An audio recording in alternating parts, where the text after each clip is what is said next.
Hey, this is Monty Colvin from Monty's Rockcast and the band Galactic Cowboys. Now, what some people don't know is I'm also an artist extraordinaire.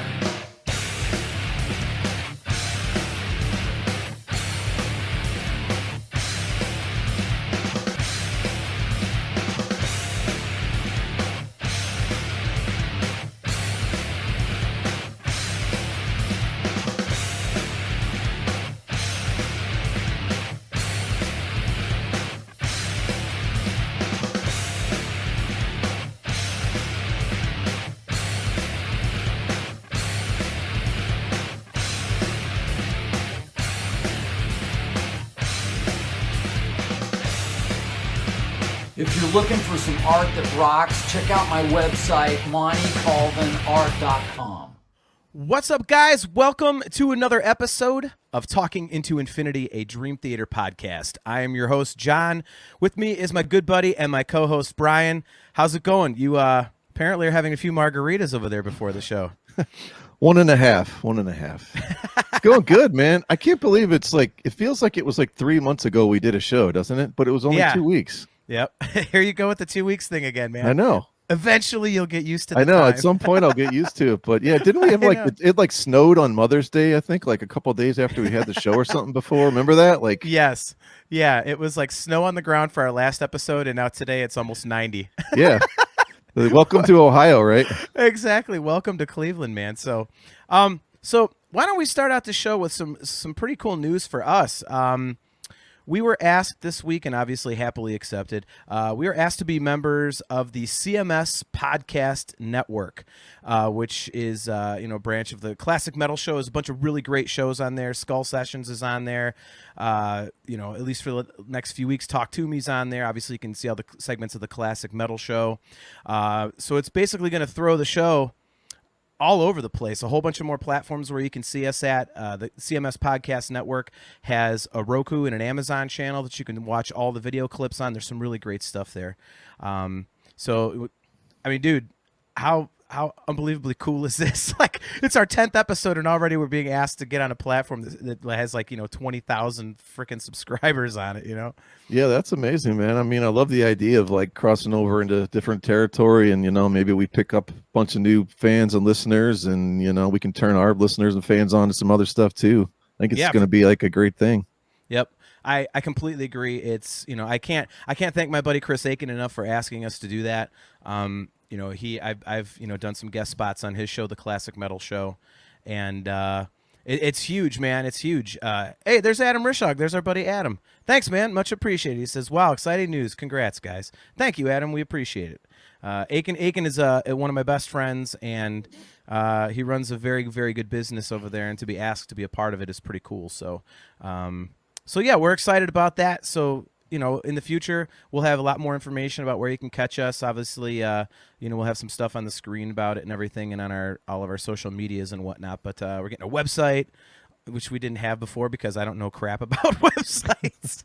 So we're technological idiots, and we're hooking up with a guy who does tech for a living. So that's pretty good for us. So with that said, let's jump into tonight's topic. Hey, it's my buddy Jerry. What's up, Jerry? How's it going, man? Jerry's a very good friend of mine from Lima. What's up, man? Awesome. So this is a topic that you came up with, and I'll be completely honest, I was very nervous about doing this one. Because I think you have a lot more knowledge in this area than I do. But you wanted to do each of us pick our top 10 favorite Dream Theater side project songs.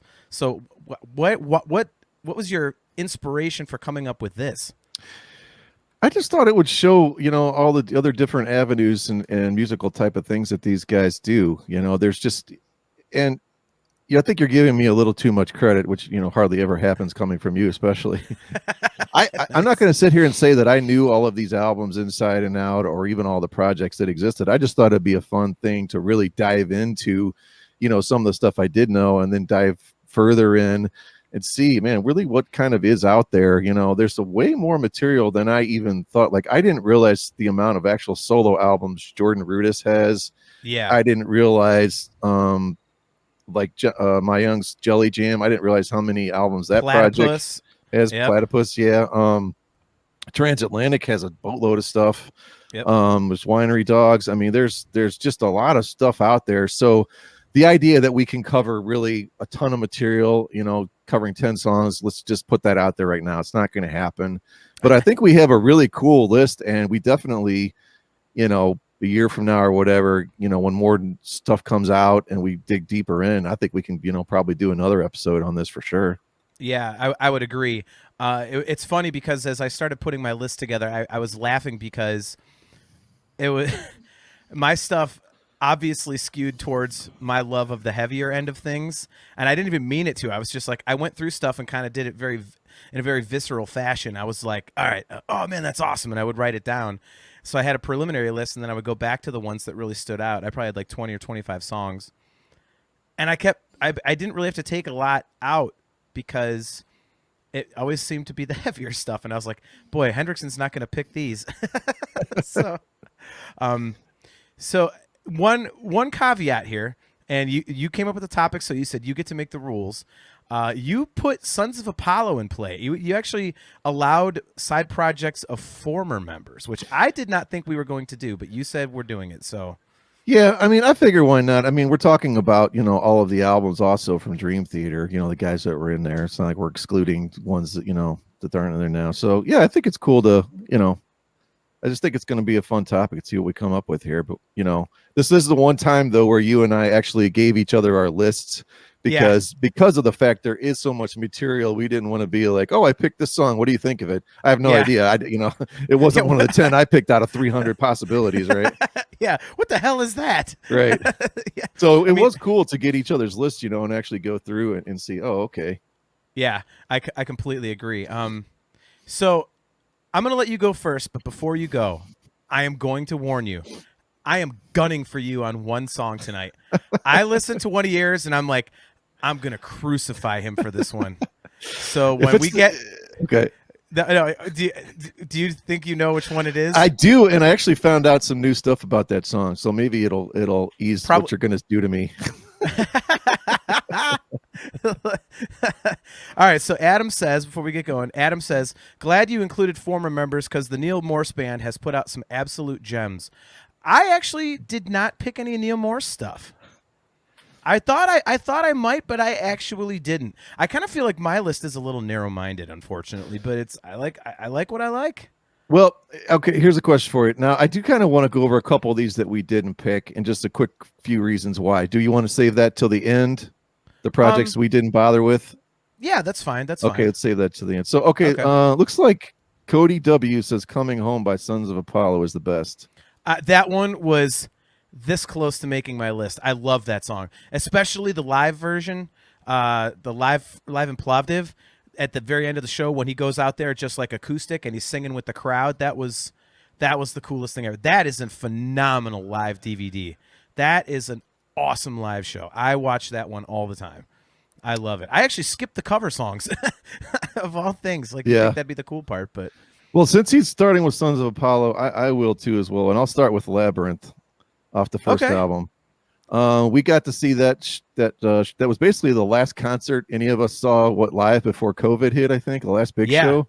February 1st of 2020 in Battle Creek, Michigan. Okay, Battle Creek, Michigan. That's right. And that was one of the songs they played. Man, that's just a great song. The strings that started out, it feels like a song you're getting ready to go to battle or something, Yeah. You got that little quirky keyboard spooky thing going on. It's like you're like contemplating the battle you're going to be in and stuff, what's about to happen. Right. And then in the middle, it has that huge, like those big fat giant 80 synth chord breakdowns. And then it goes into that jam. And like, man, I love that song. And it was might have been my favorite song they even played live. It sounded great. Jeff sounded awesome on it. It's just a great metal rocking tune. Yep. It's funny because like you actually, a couple of your notes almost mirror mine. that's really weird. Like they read stupidly, but one of the things I really like is like after the chorus where the guitars are like ugh, ugh, ugh, ugh, and the keys are still going dun, dun, dun, dun, dun, dun, dun, dun, dun. Like it's just something about that is such a cool rhythmic thing. Yep. I love that part of the song. You're right about the keyboard intro. You know, it's, you know, kind of like, oh, there's a battle coming. Like I could see that kind of feel to it. Right. And I have here the first jam section has a very falling into infinity feel for me. Like it's so similar to what you said, like the big 80s synth. Like it's kind of like that Derek Sherinian falling into infinity. It's like that signature sound. I would add, I have because this song is almost like 3 parts to me. The third section is basically prog metal perfection. I mean, that third section of the song is just awesome. And it's all that noodling that you love, and it's just, you know, the way that they do it, which is a little bit different from Dream Theater. And man, I love it. So is this your favorite song off of that record? Probably, what is it? Gods of the Sun. Is that the name of the song? For the Sun Gods or something? Yeah. Sometimes some of my song titles are messed up. Between those two, probably on off of the first album, yes. No kidding. Between those two. Yeah, there's a lot of stuff on there that I really like. I mean, you and I both love both albums, so it's kind of hard to pick a favorite. But I mean, this would definitely be up there for me. If I had to pick one other than that, though, I'll go with my Sons of Apollo selection, which I added after you said we were doing it. I have Alive from the first record, and it's a very straightforward song. So it's you know, to the point. It's like 5 minutes long. It's, you know, not overly proggy in any one part, but I just think it has like this really cool atmosphere to the whole song. You know, the melodies are just perfect, and it's, you know, the guitar solo in there is just unbelievable. It's probably my best solo that Bumblefoot does in the band. So, you know, it's got that, he does the thimble, the little slidey thing. I love that. I love that song. Yeah, it's a solid rock song. That was pretty sure they played that live. It's a good live. Like the whole crowd starts singing along. You know, Jeff got everybody singing that one. Yep. Kind of a safer song from the album, I think. You know, like you said, more straightforward than probably anything else on there. Yep. Sherinian, I believe, also has another quirky keyboard solo in that. And then there's kind of those clean, like broken guitar riff things that are going on that I don't know if that's what you're talking about at Bumblefoot. Maybe that's before that, but that's a really cool thing, right? That's going on there also. Yeah. So another song Jeff sounds, you know, I love the chorus on this. Great sing-along tune. Yeah, I agree. You know, it just comes in, and, you know, it's those strummed chords with, like, you know, kind of the reverby effect on it and everything. And it's one of those things that when you hear it, it's like you expect something big to come afterwards. Like you want that big, huge melody, and the song doesn't disappoint, and it basically stays there. So it's one of those songs that just, like, you know, the phrase like sticks to the roof of your mouth like peanut butter. Like, you know, those hooks are just all throughout the song, and it's really cool. Here's an interesting one. Okay, so Cody says, please mention James's band Winter Rose. Winter Rose, I'll Never Fall in Love Again is really catchy. I did not even think about Winter Rose. No, I don't know anything about them. Yeah, I completely admit the same thing. I did not even think about that. But then again, if we're doing side projects like that, it's like, hope you guys mentioned Kiss because of Derek Sherinian on the Alive 3 tour. he's triggering things with one poke of a track thing or whatever. Well, when you put James Labrie in Spotify, that doesn't come up. I don't know if that means it may be under Winter Rose if you search that, but I know under Labrie that group or project or whatever that is does not come up on Spotify. Yeah. But I will check it out. Cool. I will as well.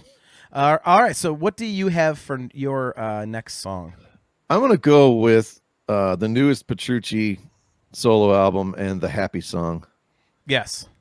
God, man, that song just I could just play that song over and over like 55 times and I never get tired of it. Especially now that it's like summer and it's warm out. It's like, you know, turn your windows, you know, crank your windows down, you know, just blast it up as loud as it'll go. It's just, you know, it's almost like it's like a Satriani summer song, you know, literally summer song type of a feel to it, you know, and some people have said it's kind of like Blink 182 in those parts, which is fine with me. I don't care. It sounds good. I mean, I love those, just the melody of it. It's just, and those real quick arpeggios, and then they're doing a harmony on them, and it's just like, I don't know, man. I love it.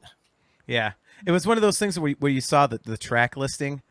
It's like, okay, if this isn't like nothing but like major scale, major key, it's just like the whole time, you're like, yay. Like if it's not that the whole song, that this was horribly mistitled.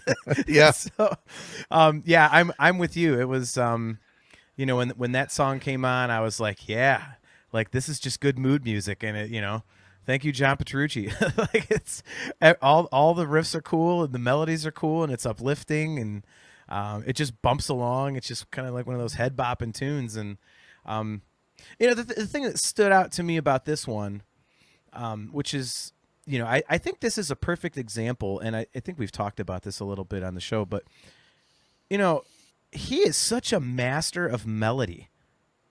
Like everything he does has just this catchiness to it. And even when you put him up against like all these other like, progressive guitar, like, virtuosos, if you listen to their solo work or even their album work, nobody really is as catchy as him. I mean, his stuff is just so good. Yeah, he's really good at coming up with themes and motifs and, and repeating them and then twisting them around and bending them and just this little subtle things here and there. And it's just, well, most of the songs we're going to talk tonight by him, like, to me, I totally agree with what you're saying about the melody. And the reason is these songs, you're like, there's what words could you sing over this? What vocal melody could you do that's going to improve on the sounds that are coming out of this guitar? Yeah. You know what I mean? Nothing. It sounds so damn good. Like, and that's the amazing part. I mean, I don't think people realize how incredibly impossible it is to write that type of music. At least to me, it seems almost impossible. No, I completely agree. And it's, each song sounds fresh. He doesn't, with as busy as his playing can be at times, obviously because it's progressive, it has to be that way. It doesn't seem like he ever really recycles himself. So it's amazing what the guy can do. It really, really is. I mean, you go from stuff like Dark Eternal Night to the Astonishing, and then we're talking about here, to the Happy song. It's just, I mean, it's incredible, the guy's ability to craft, such strong, memorable hooks on guitar in such a variety of different fashions. It's really cool. So, all right, so my camera might move because my cat's up here again. He doesn't seem to understand the whole idea of podcasting here. All right, so Gibson Les Paul says, James Labrie, Elements of Persuasion, better be represented in this episode. That album is sick. So I am going to go to my list, and why don't we just start out with the opening track from, I don't know, James Labrie's Elements of Persuasion album? I love when you give in to fans' threats. I know. Well, so I have a story about this album. Okay. So I'm a huge fan of James Labrie's solo records. Not so much the Mo Muzzler stuff, like that's okay. It's pretty cool. But, Static Impulse and Impermanent Resonance. And obviously I knew about Elements of Persuasion. I went to listen to stuff for this show. And when I pulled up Elements of Persuasion, I went, oh my God, I never listened to this. Like, I could have sworn that I listened to it. And I hadn't. And I put this in and I was like, this is effing awesome. Like, this is right up my alley with the detuned guitars and just, it's like his old school, like, power highs and everything. So, so the first one that I have, again, is Crucify, the opening track. Like I said, it just comes in all slow and heavy, and then all of a sudden, it's just a thrash tune. And I was just like, when it comes in, gug, gug, gug, gug, gug, gug, I was like, all right, this is cool. And then it rings out, and you go, I was like, oh my God, this is great. So, I loved it, man. You know, there's a couple acoustic guitar parts, and the first one just dead stop in a power chord, and you're like, oh, you're about to get your ass kicked again. So that was sweet, and again, that vintage high James Labrie power vocal is just on full display in this song. It's so good. Yeah, I love the acoustic intro is really cool. That's about as high as he probably ever gets up there. It's always that point where, man, it sounds like it's just about to go off the rails, but it doesn't quite. Yep. But you got all those relentless double time bass drums and everything going. The only complaint I have on this song is it takes about a minute and a half to get into his vocals and stuff. And when we get to some of the other stuff, that's kind of what I prefer more with his solo albums. But you know, kind of a minimal complaint. So you're saying you prefer that he gets to the vocal quicker? You're saying? Yeah, and I also think like there's an intro after the acoustic part. There's I think kind of an unnecessary guitar solo thing before we get to the heavy part of the verse. You know, I'm not like trying to nitpick every part of these songs, but on certain ones, I could definitely feel like, man, this is why I enjoy these more. Right. You know, but yeah, great vocal performance on the choruses, especially. I really thought that a lot of my choices, this one is like a perfect example that you wouldn't be into, because a lot of mine do, you know, lean towards the heavier end of the spectrum, and I know that's not usually your thing as much as it is mine. So I really wondered if you might have seen my list and been like, ugh. So, I wasn't shocked. Yeah, I knew it wouldn't surprise you. That's for sure. All right, so what do you have next? Okay. I wonder if this is the one you're talking about. All right, okay, we're skipping that one. All right. I'm going to Dance on a Volcano. You are mine. I don't ever want to hear you tell me about Space Divest again. I don't care if this is a Genesis cover. Okay. I don't care, okay? It's a song about walking up a mountain while a volcano's erupting. That is the dumbest idea. It is so, I mean, the lyrics are crafted very well for the topic. I will give them that. Right. However, at least Space Divest's lyrics are rooted in some sort of reality. You know, oh, the woman's beautiful on the page, but if I meet her in person, it'll never be the same. It's kind of like, you know, when you're a kid and you're looking at a Playboy, You're like, yeah, well, you know it's airbrushed and they're not going to look like that in person. Like, that's at least reality. This is about a dude traipsing up a freaking volcano while it's erupting, and they wrote lyrics about it. So I don't want to hear about Space Divest ever again, because you do that, and I'm doing Dancing on a Volcano. Hey, man. Now, with your review. This is 1976, the height of prog rock Genesis, okay? And this is also the first album without Peter Gabriel. Did you go back and listen to the original list by chance or no? You know what? I meant to, and I forgot to do it, so I did not. Well, you would absolutely destroy that then, especially after hearing this. So, because it's got Phil Collins singing, so it's going to lose points right there. I mean, is Jordan's version that different? Because I know it said that record is kind of like it said it's like it's like a reimagining of these songs. Yeah, I don't know if they don't. It doesn't sound really much the same to me at all. I mean, well, especially all the keyboards are way more pronounced and fat. I mean, I love all these analog fat keyboards he's got going. The sounds are great on them. Right. I like Neil Morse's voice on this. I do not really care for his voice on the transatlantic stuff, which is why I just, man, you know, some of the music on there is really beautiful. But if I'm not into the singer, then you know, I thought his voice on this was fine. Is it Neil Morse? When I looked up who the singer was, it was some Italian name or something. No, I believe it's Neil Morse. If someone can correct me or if I'm wrong, I'll own up to it. Google that again, but. Yeah, I wanted to know who that was, and it's just a big epic 70s prog rock journey, you know. And he did it his way, and I love the keyboard sounds in it, and I just think it's a cool song. And I should have known after listening to it a second time, like, wait a minute, this doesn't sound anything at all like anything off of his solo albums, you know. And it was hard. It was hard to pick something off of his other stuff. I love Jordan Rudess as a keyboard player, and his solo albums have some cool stuff, but I just couldn't really find anything. And I came across this, and I was like, "Oh man, this is pretty cool." And then come to find out it's a cover song, so I feel kind of dumb now. But it's still cool. I think it's a great performance. And I don't know if you're probably not your cup of tea, but old Genesis, there really is some great stuff there.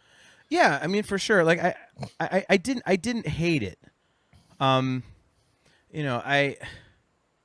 look at that. We just hit push notification. The CMS Podcast Network just told everybody that we are live. Nice. Yeah, the melodies are great. Again, I'm not familiar with the original song, so I don't know how close it is or how far it skews from the original. Well, But like I said, the melodies are great. It seems a little forced together. I would say, like the transitions between the couple parts weren't as smooth as in some other stuff, but it was cool. I think I had the same problem with the Jordan stuff as you did. I went back and listened to a bunch of things. I actually really do like his Wired for Madness record. I like that one a lot. But yeah, I couldn't really latch on to anything that was really for me like, okay, I got to throw this in my list. Yeah. So I mean, like I say, I tried, and but my list is pretty obvious based on what I'm into. Yeah, I mean, I won't sit here and pretend that I knew this original Genesis song either. So let's just get that out there. Obviously, I didn't because I would have known it was a cover. Right. But I still think it's a cool performance and just the overall sound of it, especially like if you get a chance, pull up, on YouTube or Spotify, pull up the version of this and you'll be like, whoa, okay. Yeah. They definitely rocked it, moderned it up, and it sounds just a lot more, modern. Yeah, I'll have to check it out because I've not really heard a lot of the classic Genesis, so I'm very naive to it. So it'd be something cool to listen to and then compare the two versions. All right, so I am cheating. I got mad when you used Sons of Apollo, and so I decided to cheat on one. And I am going with all of the choruses on James Labrie's Impermanent Resonance record. And the reason I am doing that is because it was difficult for me to pick one song off of that album. Because every time the chorus would hit, I'm like, oh, I got to pick this one. And I couldn't pick one because pretty much every chorus on that record is huge. And there actually is a reason for that. When James was doing interviews for that record, he said that he and Matt Guillory, when they were writing the record, the way that they wrote it is they wrote the choruses all first. So they went through and made sure the choruses were just absolutely enormous, and then they fleshed out the song around what they had done for a chorus, which I thought was, I've never heard of anybody doing that before. I'm sure other people have, but to me, that was a brilliant way of writing, and it sounds fantastic. So I mean, you get stuff like Agony is just a great song, and I mean, the whole record is just full of hooks. So I cheated and used all the choruses from that record. That's okay. Just great keyboard programming throughout this entire album. Yeah.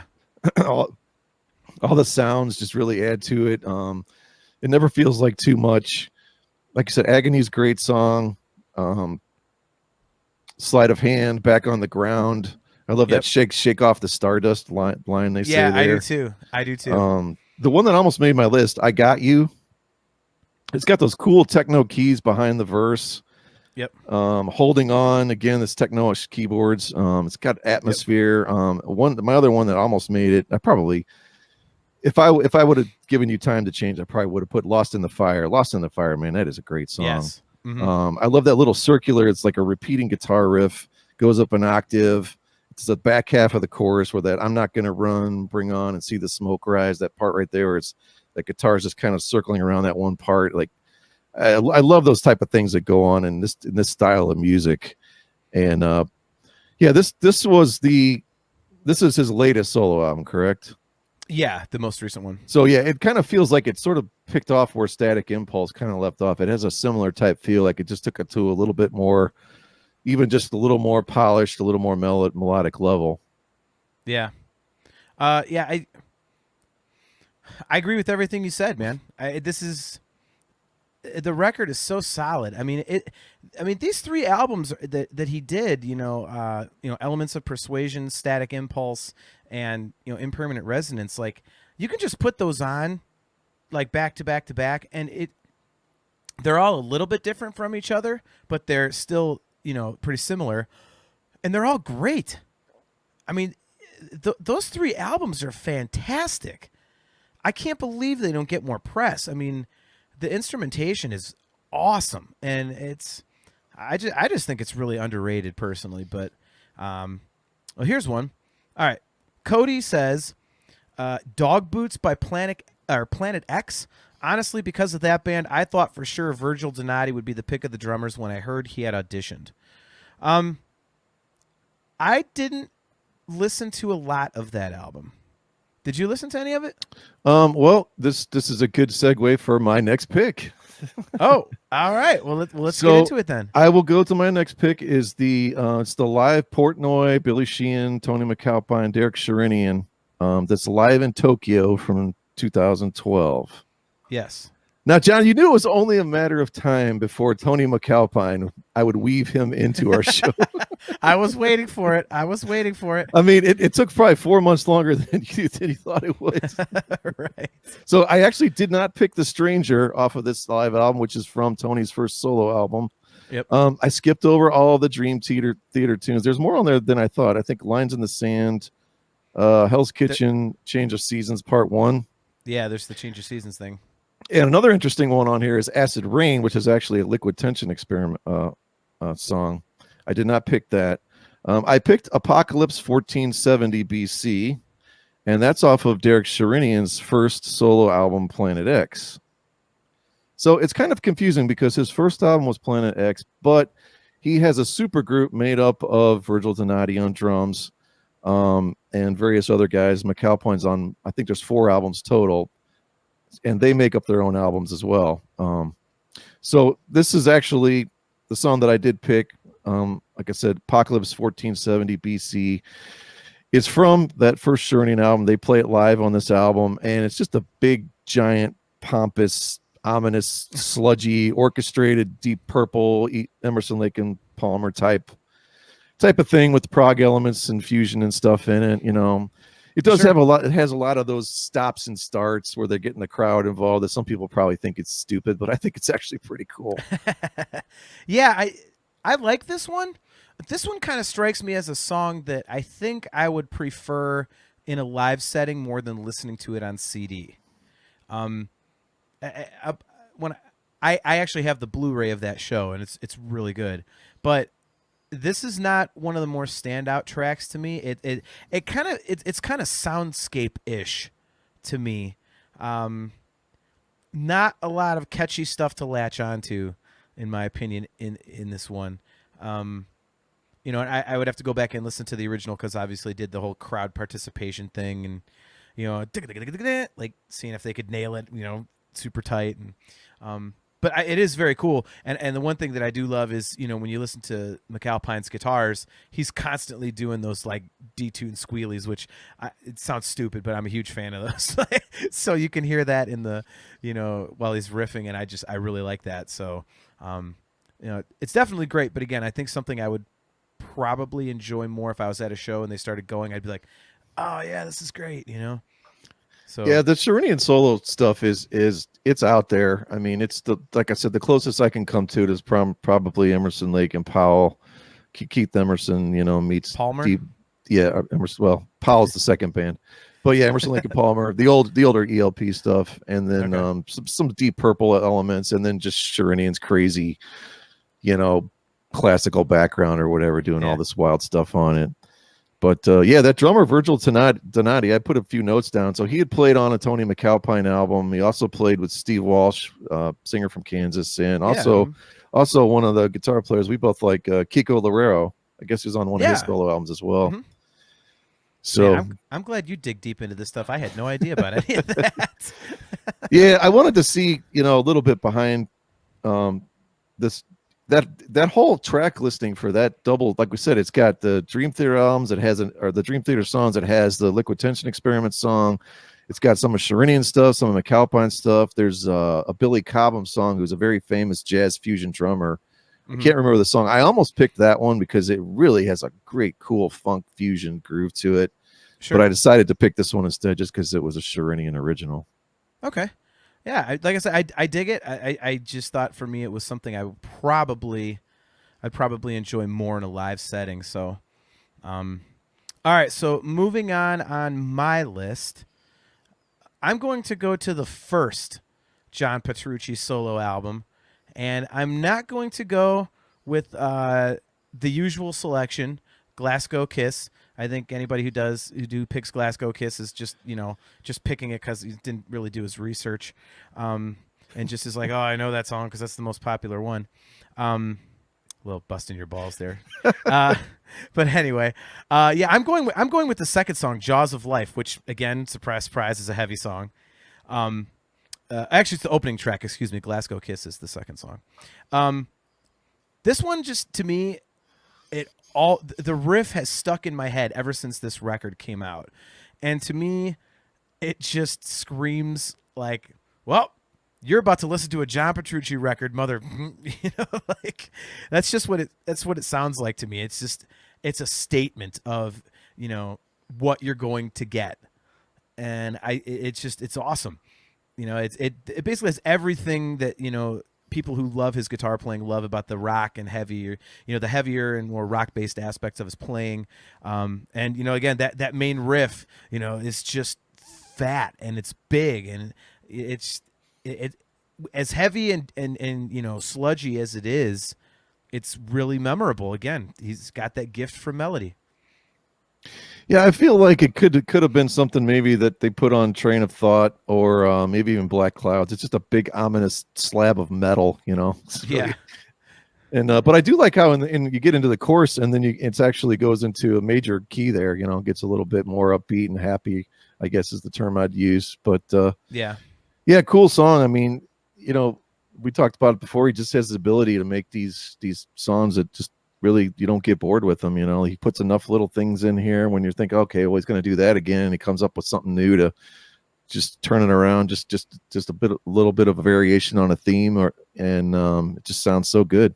Yeah, he seems to have an excellent innate feel for when something is going on too long. Teasing one of your selections coming up. Unfortunately, I think he does kind of go on too long in one part in a song that you're going to mention later. But that almost never happens.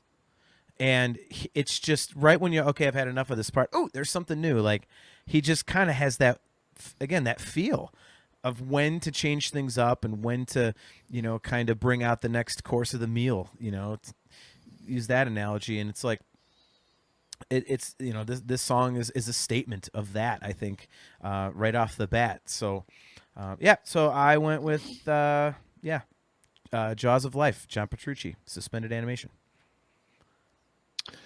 Well, maybe this is the song you're talking about, Black Ice. No, actually, Okay. It is not. It is not. So this is off of something that I don't even know. If I did know it existed, I forgot. It's from An Evening with Jordan Rudess and John Petrucci, and it was recorded June 10th, 2000 in New York. This album clocks in at a minuscule, very concise 78 minutes. Yeah.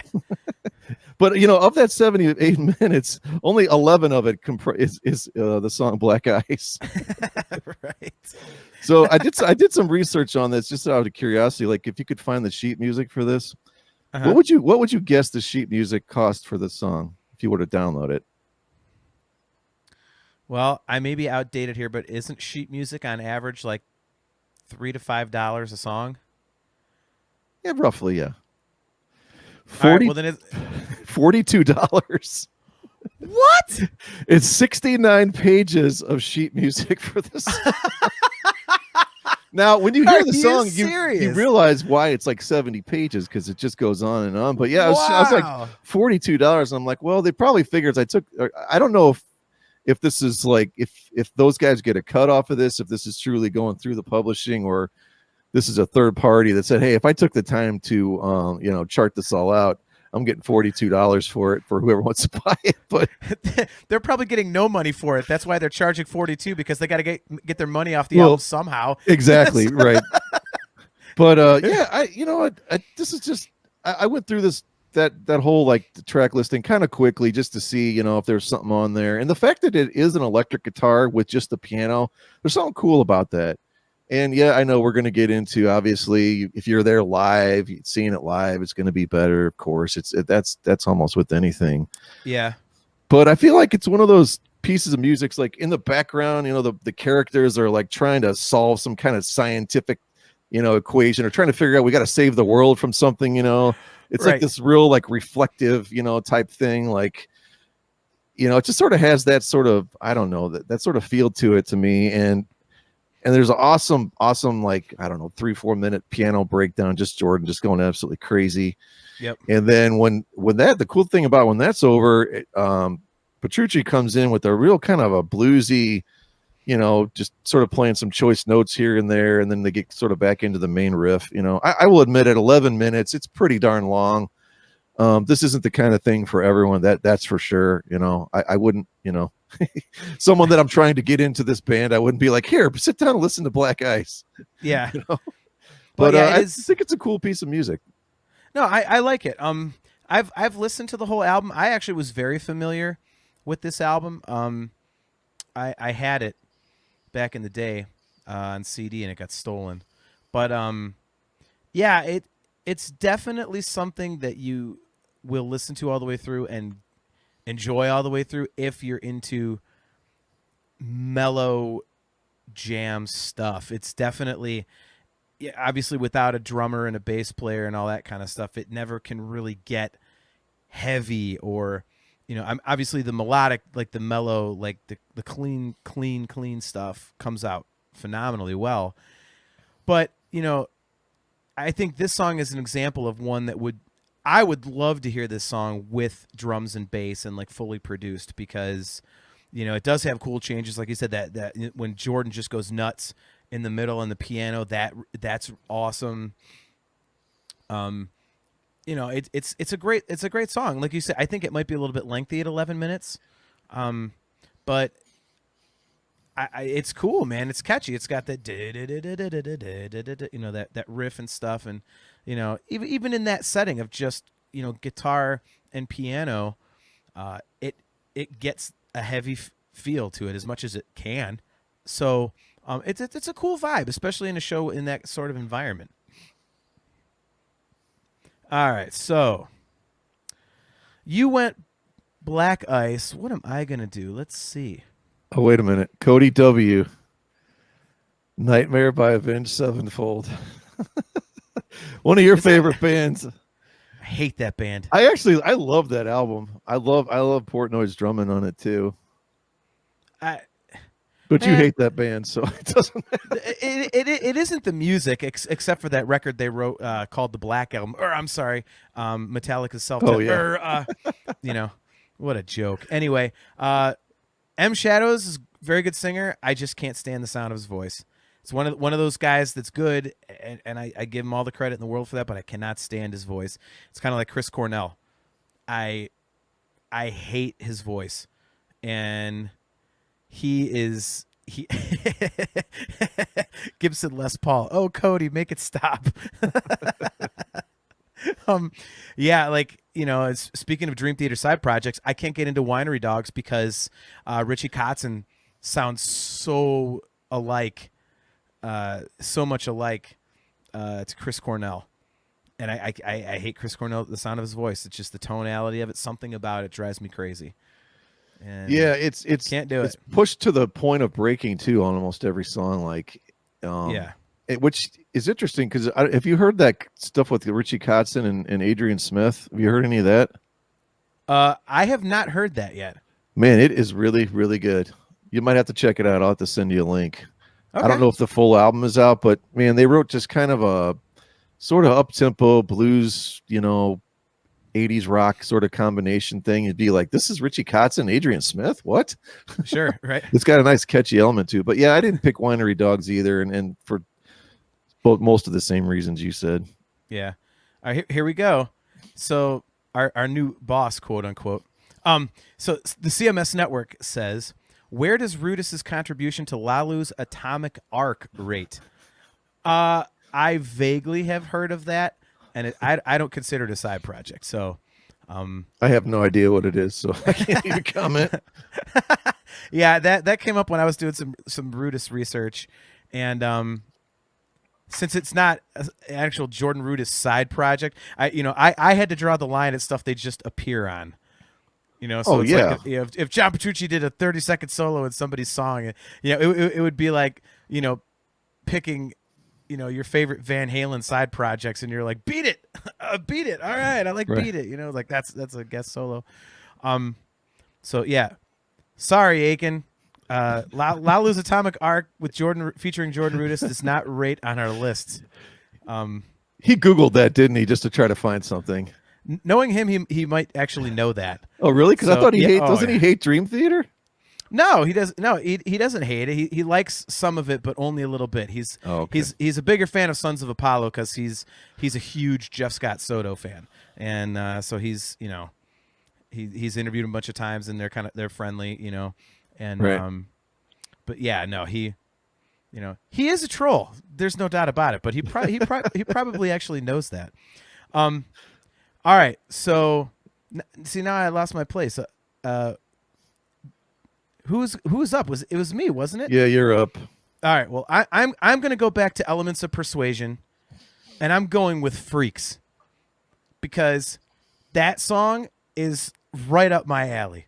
It's one of those weirder ones, just in terms of the vocal. It's not there's nothing that ever is really melodic about it, and it is just heavy. You know, it's got that weird key intro, and then the guitars come in, the ugh, ugh, ugh, ugh, ugh, ugh, ugh, ugh, and you're like, oh, what's coming? And then that kind of like new metalish, like, like that comes in, and you're just like, oh, and then it goes into a keyboard thing again, and then the verse comes in, and it's just, I mean, only people watching the video will get this, but this is one of those riffs that when you're listening to it, wherever you are, you make the snotty rock face, just bob your head. You're like, yeah, like, and it's like if you're playing a riff like this on stage yourself, you're just standing there with like your guitar straight up and down, looking at everybody, just kicking each other's ass in the pit. Like, it is heavy, and I love it. It is so good, and you know, it's one of those songs that's just heavy and fat and punishing, just for the sake of being heavy, fat, and punishing.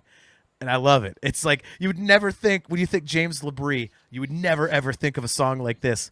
But here it is, and I'm a huge fan. So, yeah, it's got that cool video. It's like a video game, you know, intro almost on the keyboards, yeah. You know. It's the swirling arpeggiated thing, you know. And then, like I said, it's just a big fat riff. Then there's some more of those spacey keyboards later. But yeah, you know, upon first hearing this, I wouldn't in a million years think that this was James Labrie. Yeah. You know, and then when it comes in, starts singing, you could tell, obviously. But cool song. Again, I think it's, you know, it's probably about a minute too long for my tastes. Yep. But I really thought this would be one that you would have listened to and gone, not at all. Like, I figured this is one you actually did not really like. No, there's his solo stuff. There's always just enough, you know, to like, I can't go, oh, God, this is terrible. You know, there's just too much good stuff going on in it. You know, even if I just think it's okay. You know what I mean? Yep. That's probably where I am on it. Yeah, I agree. I just have to say, you know, the Elements of Persuasion record was such a surprise to me. And I've been listening to it ever since you came up with the idea a couple weeks ago for us to do this. And I went, how did I miss this? Like, I love this. Like, this is like right up my alley. Like, what the hell was I doing that I completely forgot to listen to this record? Like, what in the hell was I doing? So, well, Gibson Les Paul is a big fan of the record, so he says, Undecided and Alone coming soon. I do not have those on my list, and Brian does not either, but they are great songs. So, sorry to you know, disappoint you there, but those are not on the list. So, all right, what do you got next? I'm going to go with Acid Rain off the second Liquid Tension Experiment. Yes. I love the piano on this, especially after Petrucci established that huge riff, and then the piano's doing almost like this counterpoint thing.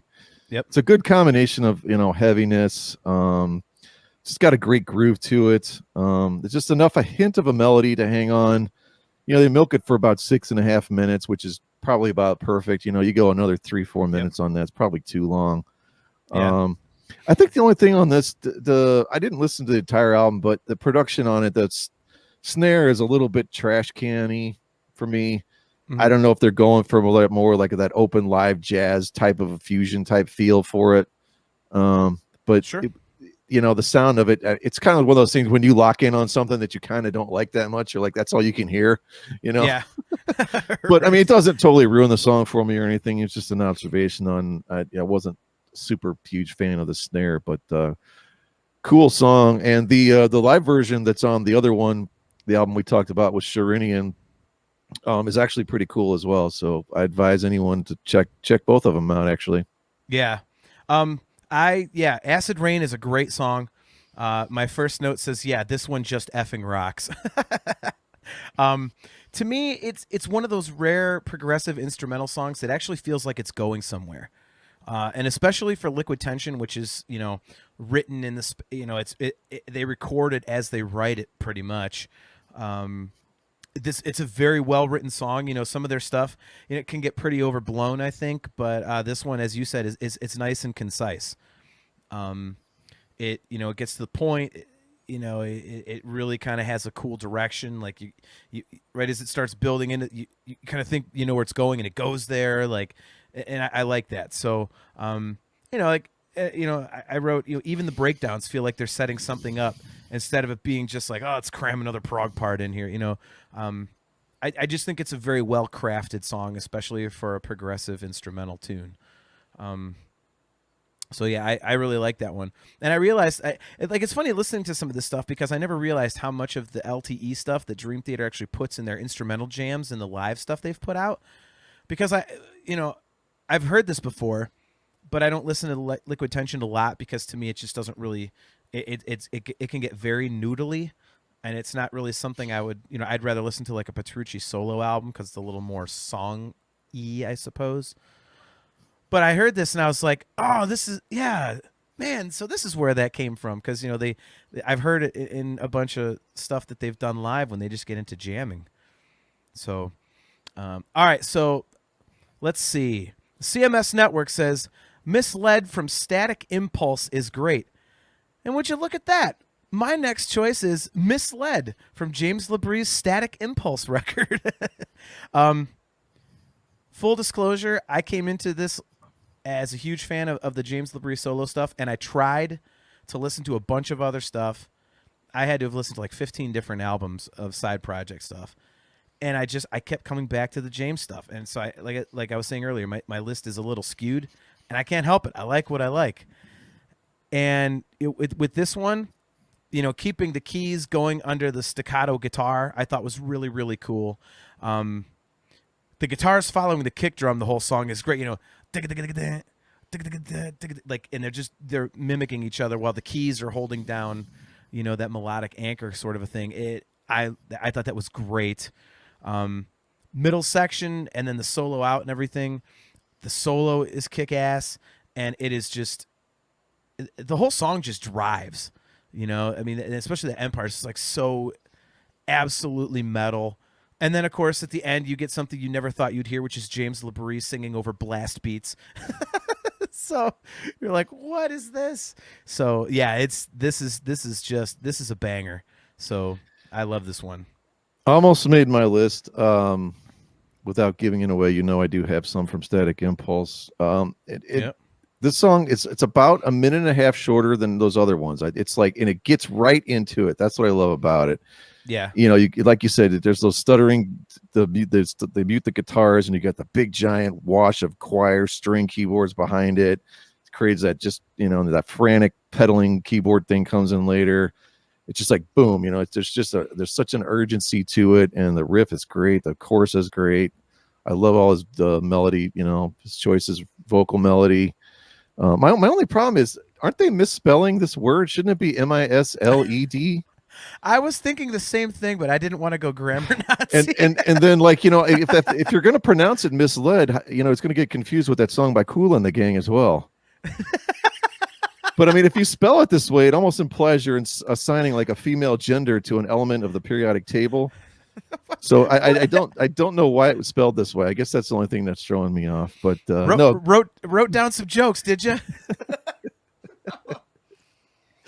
Well, I wrote down some stuff. Let's put it there. I don't know what jokes, but oh God. Yeah, no, great song. And I'll use that. I'll go ahead and segue into mine off of one of the ones I had off of Static Impulse that you yelled at me for, Jekyll or Hyde. Yes, I was going to use that one. Oh man. So let me ask you something if you agree with this. Sure. There's about 3 songs on this album that completely remind me of one of my all-time favorite albums, Bullet for My Valentine, Venom. The song, the production, the way the guitar harmonies are, the staggering, the big giant choruses. Yeah. They're just, man, to me, they're just dead on. I could see that. Yeah. I never thought of it that way. So the last one, Jekyll and Hyde, and another one that I'll tell you about later. But man, it's just a giant, frantic, just immediate piece of ear candy. The chorus is awesome. The dude, that Marco Svogli that plays, I guess, does he play on all the albums?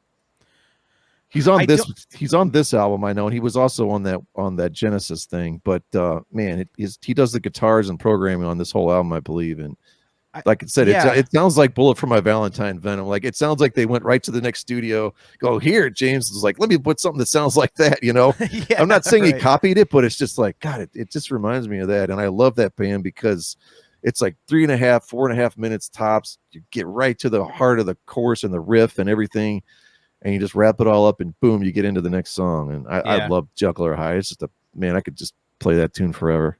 Yep. If you're gonna show somebody like why the James Labrie solo stuff kicks ass, I think this would be a good one to show them. This is because as I said earlier, each of these 3 records, they're very similar, but they do have a different little bit of a feel to them, and I think this one kind of covers what the other 2 have. So it's kind of a nice cross section of all 3 of the albums. And yeah, I'm completely with you on this one. You picked it. I was like, so I had to cross it off my list. So I was very close on this one as well. All right, let's see how many. Wow, okay. I have 2 left. I have 3 left, and then we have 1. We've only done 6 apiece. What are we doing? Wow.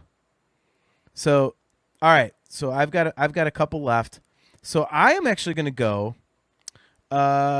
with Temple of Circadia from John Petrucci's most recent solo record, Terminal Velocity.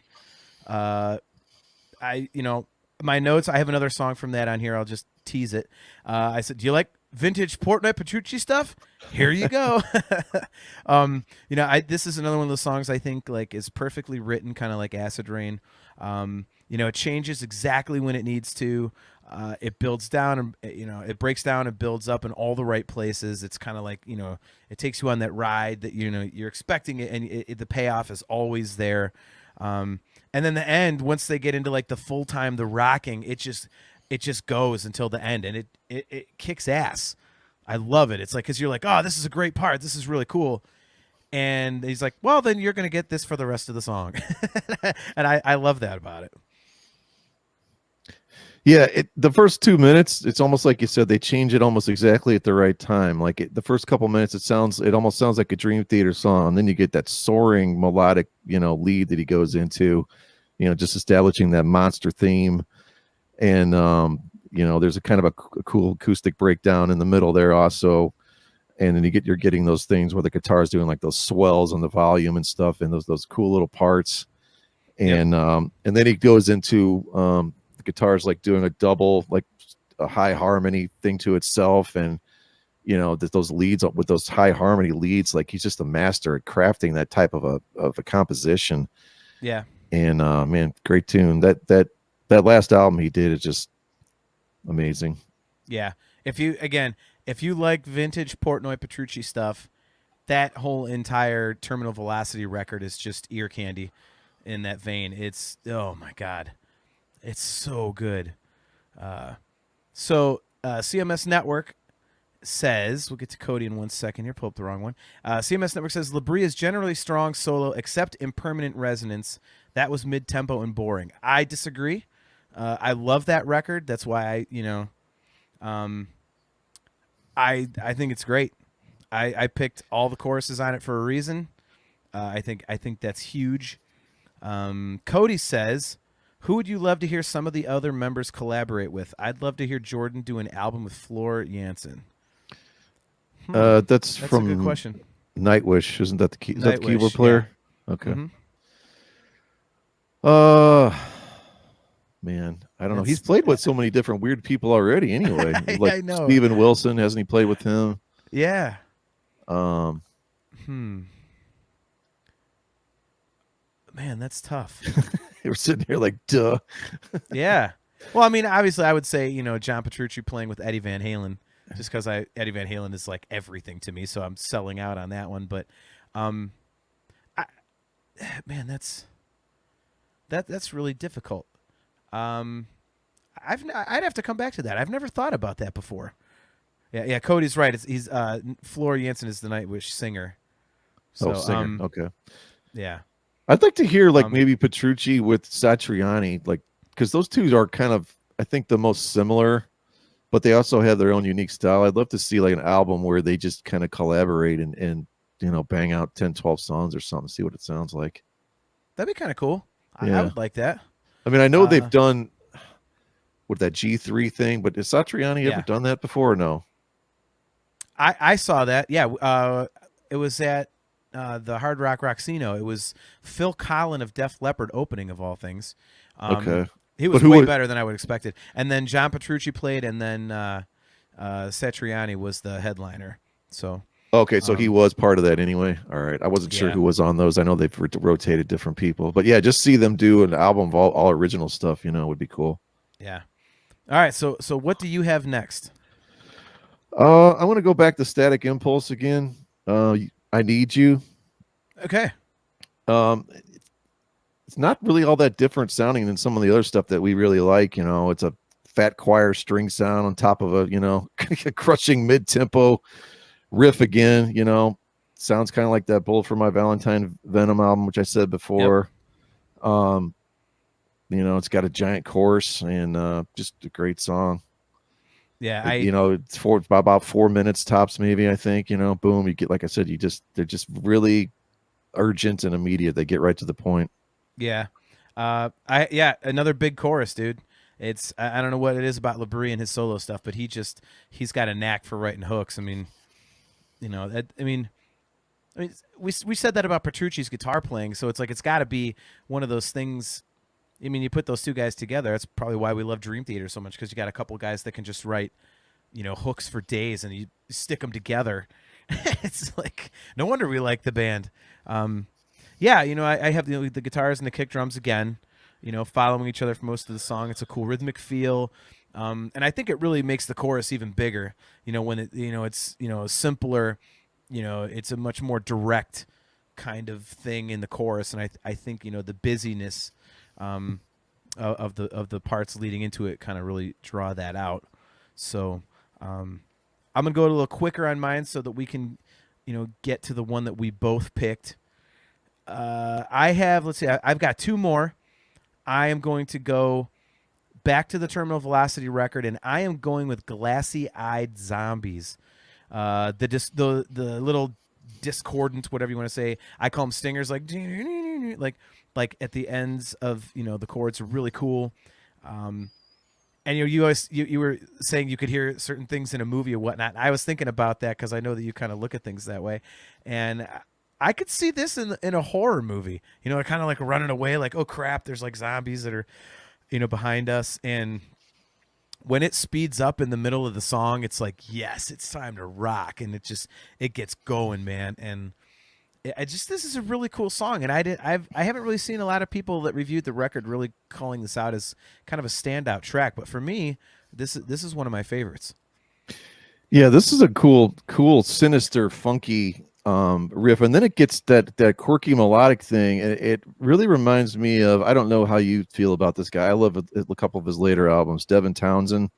It's a massive compression delay, and you got the palm muting and those real squawking harmonics, and it's just awash and all this reverb and everything, but it's just a huge fat sound. And the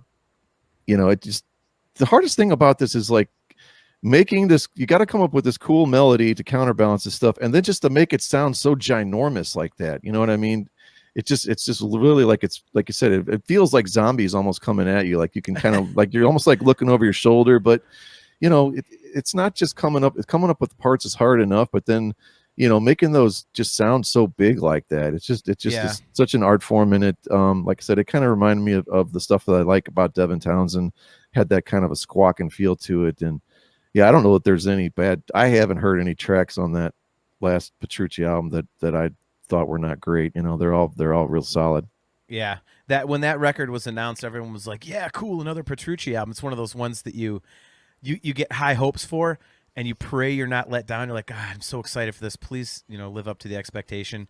And I think it exceeded it personally. When I heard it, one of my two guitar players in the cover band that I'm with, he's a huge Petrucci fan, so we're always nerding out on Dream Theater and stuff. And that whole day, the record came out. We were like, "Oh my God, did you hear this? Did you listen? Oh my God!" Like, we were just going absolutely bonkers for it. I mean, it is a phenomenal record, and Suspended Animation is great, but this one just ups the ante. I mean, it's one of those things that it was totally worth the wait. And again, it's vintage Portnoy and Petrucci. So if you're into the way that they just play off each other so perfectly, I think this song is one of the perfect examples of that. So. All right, so what is your next one? Because this should be, I think, your second to last one. Yeah, I've got the one that you ripped on as Captain Obvious, Glasgow Kiss. I had to call you out a little bit. I was joking. This is a phenomenal song, but go ahead. Yeah, it's just a great major key melodic riff. It's kind of got that thing we talked about before. It's like majestic. It's kind of glorious. It's like. Yeah. I don't know. It feels like the king is returning to the the castle from war or something. It's like a medieval festival type thing to it. It's like there's pomp and grandiosity to it or whatever. Yeah. And like there's a parade or something. It kind of reminds me of some of the stuff that a local used to be a local guy here, Neil Zaza. Some of his solo albums have this type of these type of riffs and these type of sounds and feels. Good reference. I didn't think about that. Yeah, so I really like the song. Part Satriani, part Neil Zaza, all Petrucci, obviously. Yeah.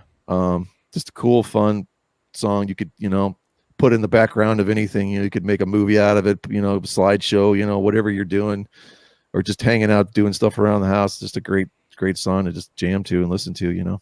Yep. Yeah. I mean, this is the if you're going to talk about Petrucci's solo career, this is the song people generally come back to. But I mean, for good reason. It's a phenomenal song. It's really cool. I like the breakdown part in the middle. To me, it's like it breaks down, it gets mellow right when it should, and everything, and then obviously then you get back into that main riff and everything. However, I will say that, as I mentioned earlier, that this is the song that I think he actually does stay on something too long. That riff at the end that he just plays a solo over for like 3 minutes or something, maybe even 4, and it's all over that same riff. It's just like, okay, like if you're watching that live, the time goes by quicker, so it's really cool. But on record, I always find myself going, man, he's been doing this riff for a long time. And it's not a bad thing, but it is one of those times where I was kind of like, maybe let's change this up a little bit or extend that middle part. I don't know. But you're right. Definitely a great song. So my last one before we have one that we both picked, 'cause we like it so much that we cheated and are actually allowing ourselves to have a combination. I actually have one from Liquid Tension Experiment 1, State of Grace. This to me is basically an absolutely melodically perfect song. And it's very simple. It's just keys and lead guitar. It never gets busy. Going back to an evening with Petrucci and Rudis album where you had Black Ice. They do this song on there, and it gets a teeny bit busier. Like Petrucci does some more intricate stuff on the guitar, but on the album version, it's very straightforward, and you just listen to it. It has so much emotion to it, and at the end when he goes into the harmony guitar part, it's like that this is the grand finale, and it's just I love it. It's always been a piece of music that stands out for me ever since I heard it the first time, which was actually on the Petrucci Rudis record. I had never heard this, and honestly, this might be the coolest song that you picked out of yours. Yeah, it's a real introspective type of a song. Like I could see it like ending. It seems like it'd be a great song to end an album with, or even a show. Like, I mean, you could see this like almost fitting at the end of The Astonishing or something, or even fitting in its end of Scenes from a Memory almost. I don't know. There's something sublime about it, but like I said, it's introspective and it's just a beautiful piece of music, and there's no notes that are out of place. And this one really surprised me. I figured I was gonna, when you picked one, I figured it was gonna be some 10-minute jam, with a Portnoy 4-minute solo or something. And this is not what I pictured something that you'd pick. And I really enjoyed it. Yeah, this is like, if you think about it, like, I've mentioned that I absolutely love Hell's Kitchen. And this is, minus drums, minus a rhythm section. This is kind of in that vein a little bit. So yeah, as much as I'm a sucker for like the really heavy stuff, I'm also a sucker for the unbelievably moody melodic stuff as well. So, when I heard this on that Petrucci Portnoy record, Rudis record, I went, what is this? I mean, it just grabbed me immediately, and I've never forgotten it. So, all right. So before we get to our last song, which we have agreed that we are going to both put it on our list because it's just that good. We have some comments in here. So let's see. Cody asks, does James singing on some Arion albums count? I would say no, because that's a guest appearance. Oh man, Arion, I love that stuff. Oh, is that how you pronounce it, Arion? Okay. Yeah. Sorry. It's basically just one guy, and then he recruits 8 million people to, he composes it all. But the stuff is just amazing. Right. All right. So CMS Network asks us, have you seen Liquid Tension Experiment live? The answer to that is no, because I don't remember if they toured when the albums first came out in 98 and 2000, I want to say. But they did a reunion tour in 2008, and they literally only played a handful of shows, and a couple of them were in Los Angeles and a couple were in New York. And they recorded them and released them on the Yitzhak Jam label, both on CD and on DVD. So they're pretty much collector's items now. But Gibson Les Paul says Annihilator, No Zone. Annihilator's cool, but I don't consider that a side project. What about you? Who played on Annihilator? That was Mangini. Oh, that's right. He was the second drummer or third drummer, whatever they had. Yeah, that's right. Yeah. I mean, I guess you could consider it, but I'm not a huge fan of that band personally. I think it's okay. I think they have some cool stuff, but again, I don't think I would consider it a side project. Yeah, because that was before he was in. Yeah. No. Before he was in the band. Yeah, Dream Theater. Yes. Yeah. Okay. CMS Network says Brian is hitting on why I like Labrie more than Dream Theater. More concise songwriting. That's not a surprise there. I think I mentioned on a previous episode how Chris Aiken and I interviewed John Petrucci, and we actually asked him the question about, Aiken told him flat out that he thinks that they're undisciplined songwriters, and I said that they're extremely disciplined songwriters. So he just hit John Petrucci right across the chops with that question. So that's a topic for another time. We could bring that in and play that segment of the interview. Now that we're a member of the CMS Network, I can get access to that audio. So, Cody says, no mention of Mangini's stint in Extreme. And again, that was one record. And he was actually a full-fledged member, so I don't know if that's a side project. And CMS Network says John knows nothing about Extreme, and that is correct. Oh, man. I love Extreme. Yeah, I was not. I mean, it just never grabbed me. Three sides to every story. One of the greatest concept albums ever. All my friends that love that band go to that album. I always thought it would be Porno Graffiti for some reason. I thought that was supposed to be like the be Oh all and end all. man, no, no, it's just man, it literally is like three different albums almost, but great album. Yeah. I'll have to check it out, see if maybe it's something I can get into. I enjoy concept records, but Gibson Les Paul says Steve Vai Fire Garden Suite. I'm not familiar with it. Did one of the Dream Theater guys play on that, or is Gibson just throwing out cool guitar players? I don't know. It's possible. Are we getting called onto the carpet on our own show for not knowing something? Oh boy. Yeah, we don't know the 5 million projects these guys have all done. Yeah. SOB. Gibson Les Paul, last one says, was Beethoven undisciplined too? His Ninth Symphony is damn near 90 minutes. Yeah, it's a good point. I mean, was that before or after he was deaf? You could blame it on that. Because he wrote entire pieces of music while he was totally deaf. So, well, but he could still tell time. So, yeah. Point. I'm sorry, man. I will always disagree with Aiken on this. Just because something is long doesn't mean it's undisciplined. That's the difference. I mean, the long Dream Theater songs, they actually go somewhere.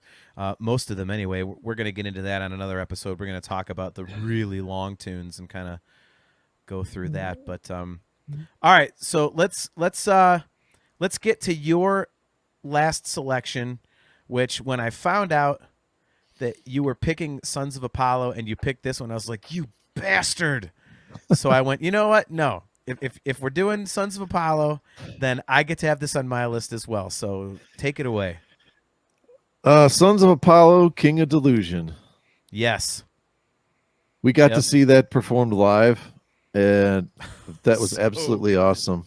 So good, man. Sherinian, like they rolled. Do you remember they rolled out like that little piano keyboard where he was sitting down and he played like right at the front of the stage? Yeah. And he played the intro or the intro parts of that and whatnot. And man, just such a haunting classic, melancholy type of a theme on, it's more of a classical, like romantic classical, not so much Baroque, but it's just, it's just got that haunting melody to it, and it comes in and out of the song, and it's just like, where did this come from? You're just not, I mean, it does come in the beginning of the song, so it's not a total surprise that it shows up later, but it's just so cool how it fits in there. And I think the second Sons of Apollo, I don't think it's as strong overall as the first one. I think maybe there's like 3 or 4 songs I really love on it. But this is definitely probably my favorite on that one. Yeah, it's my favorite on that one. I actually prefer MMXX a little over the first record. Again, you're splitting hairs. I mean, to me, they're both awesome. Yeah, dude, I'm 1,000,000% on the same page with you. That creepy piano part is great, and this is an interesting example of a song where you have that creepy piano part, and then it does something totally different once the full band kicks in. But they put it together in such a way where it doesn't sound forced. It's like, like a lot of the stuff that when I was listening to these side projects, you could hear that it was written quickly and then put out. A lot of it's very jam oriented in that respect, and so you'll hear like let's do this, and then all of a sudden it's just like now we're doing this, and then now we're doing this. Like there's not a lot of blending in a lot of the stuff. But this one is one of those weird ones where it's 2 basically different parts, and for some reason it blends amazingly well. And it does the creepy piano, and then it comes, you're like, whoa, and then it gets into the 3/4 time, it's like, what the heck? And I mean, let's just say it, the part in the middle with the creepy drum, with only the creepy piano and the drums, is by far the standout moment of the record and one of the coolest pieces of music I've ever heard. Yeah, it's awesome. I mean, to see that live, like we might never see that again because it's so hard for these guys to tour with their other projects and whatnot. Yeah. Especially because of COVID now. Dream Theater is going to want to try to cram as many tours and live shows as they can. So it's quite possible that we can't even see that band again. I wouldn't be totally shocked at this point, to be honest. Well, I mean, do you think the audiences would cross over? Like, I mean, people like you and I, let's say that Sons of Apollo were touring at the same time as Dream Theater, I think I can speak for you and say, wouldn't we go to one of each? I mean, I wouldn't say, oh, we got to pick one. I wouldn't anyway. I would go to both. I just don't know that they have the time, if they'll set aside the time to tour and look at some of the places they were playing. Unfortunately, they just don't sell. And was it the House of Blues show that you went to? I ended up not going to, and there was barely, it's just a shame that not enough people really appreciate that band and will go out and support them live. Yeah, we saw them. God, that weekend was so funny because we were at that little bar in Battle Creek because the show was on Saturday night and we went out on Friday night just to kind of hang out, scope out the bar, and just kind of hang out, get some dinner and everything. And we go to the bar and there was literally, it was some cover band playing who had like the best set list you'll ever hear, but they just couldn't play it very well. And it was literally the guy's girlfriend was the whole crowd. Yeah. And so we did that the first night. It was like an audience of 3, and then I asked the door guy what the capacity was, and he points to the door and said 335, and I said, how many tickets have you sold for tomorrow night? And he said 332. We're like, oh boy. So we went from an audience of 3 to literally, assholes to elbows the next night. But yeah, I mean, seeing that, I mean, dude, think about, we'll never see a show like that ever again because it was, I forget what the name of the first act was, but it was an instrumental guitar guy. I actually bought his record. I think it might, not really local, but I bought his CD. And then it was Tony McAlpine, whose drummer was Achilles Priester. And then we saw Sons of Apollo. So you're getting like these unbelievably world-class musicians in this tiny little bar. And I think the tickets with fees were $27 a piece. Yep. Like, when are you ever going to see that again? It's not going to happen, man. That's no. So you got to go to as many as you can, man. That's what I keep saying, Yeah, I do. I'm glad you're into doing that kind of stuff because, like, I mean, I'm one of those people that, like, I mean, if I had nobody to go with to that show, I would have gone anyway. Like, I don't care. Yeah, I'm not missing that. It's like to see stuff like that in a bar. It's like, come on. I mean, you just, you think of going to a bar show and you're getting some hack band. It's like when I saw Marty Friedman at the Grog Shop. It's like, you get this absolutely world-class guitar player playing in front of 150 people. So, anyways, a little tangent there, but well, let's go back to a couple that didn't make the cut. Sure. So one of mine that didn't make the cut and actually like their music is Jelly Jam. The reason it's John Mayung is and the reason I didn't make the cut is I can't tell the difference that it's either not King's X or not Tight Tabor's solo stuff. Yeah, because that dude, I mean, he has the most uncanny, dead-on John Lennon vocal delivery in the history of music that I've ever heard. That's just how he sings. I mean, it's just there's nothing. It's like, oh gosh, man, what a way to go through life. You sing like John Lennon, how horrible, But so when listening to this stuff, I have no idea that it's not his solo stuff. It doesn't sound quite as much like King's X, but there's a few elements in there. So I didn't pick that. But I will recommend if you like King's X and you like Tight Tabor, that Jelly Jam stuff is actually probably better than some of his solo stuff. We mentioned the Winery Dogs Reason, Transatlantic I mentioned. One band I didn't bring up was Black Country Communion. Derek Sherinian's in that. I already had Sherinian in some other stuff. And that's a really cool band. That's also one of those bands I think that maybe their albums could probably chop them down to 7-8 songs rather than 10, 12. Right. Glenn Hughes is in there, obviously Joe Bonamassa, it's a great lineup, but I didn't end up picking any of their stuff for this either. Right. Something that I tried to listen to that just didn't really grab me. I mean, I've heard it before and I was like, okay, maybe I was missing something. The Neil Morse Band. It's cool. But it's, for me, it's just something about it never really just grabbed me. So I can't say there was anything hugely memorable to me about it. So that was, one for me that I tried to get into and tried to throw on here. One that almost made my list that really kind of surprised me was the Flying Colors album. Since you were going with ex-members, that project that Portnoy did, that was a really cool kind of vibe to it. It's mellower, So it isn't something you would necessarily, think that I would get into, but I kind of liked it. It was a little different. So it's definitely something I'm going to be listening to again. But in terms of making this list, it just wasn't as standout as a lot of stuff. I mean, I honestly could have just had all James Labrie stuff on here. I mean, if you would have, this would have been an easier list for me if you would have just said, let's do our top 10 James Labrie solo songs. Yeah. like that would have been easier for me. So, so if you were to go back, I will give you what I think are actually the best 2 albums out of these. And it's funny because I think one of them is one of the ones that Aiken said he hated.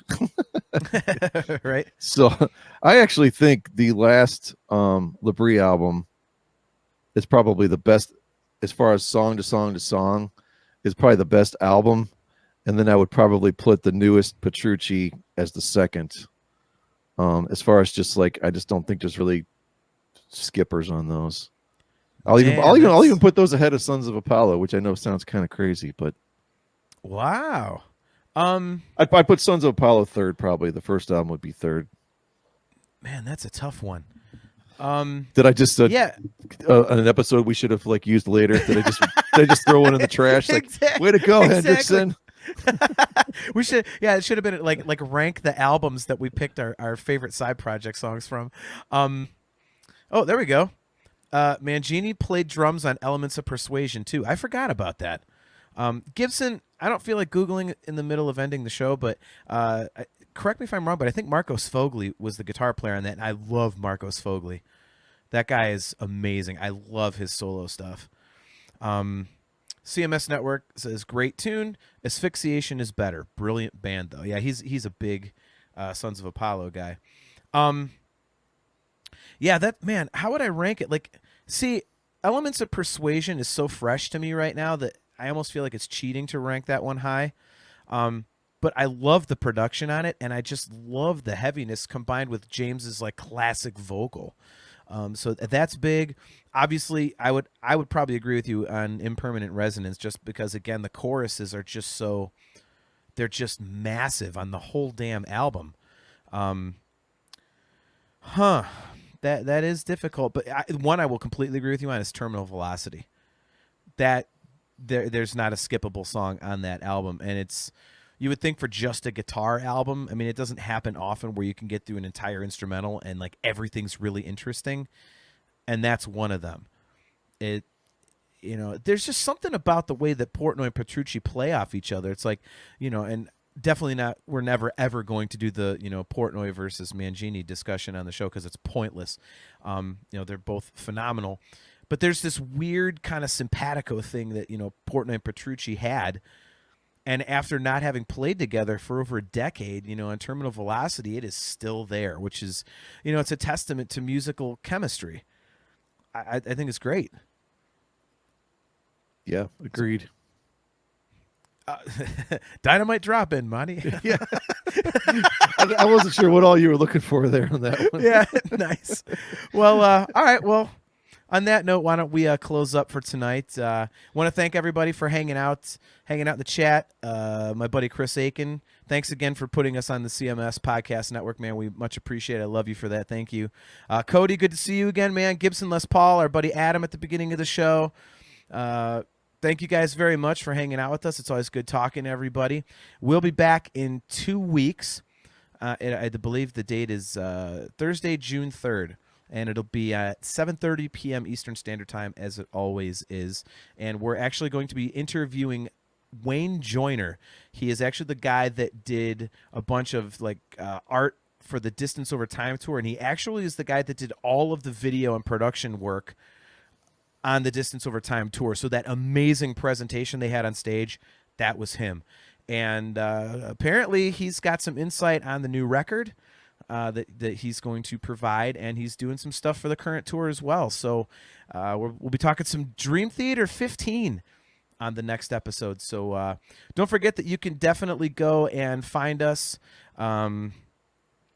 basically where all the audio podcasts are found. As we get more information on the CMS Podcast Network, we will be posting all of that, so you'll be able to find us all over the place there. So, all kinds of video platforms and audio platforms.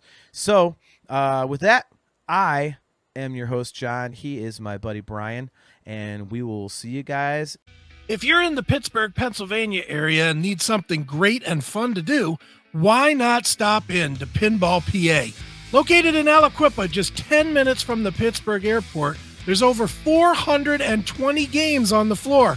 200 some pinball machines, 200 some of your favorite video games. That's Donkey Kong, Asteroid, Space Invaders. You name it, it's there. So check it out, Pinball PA. Go online, see what all is going on there at pinballpa.com.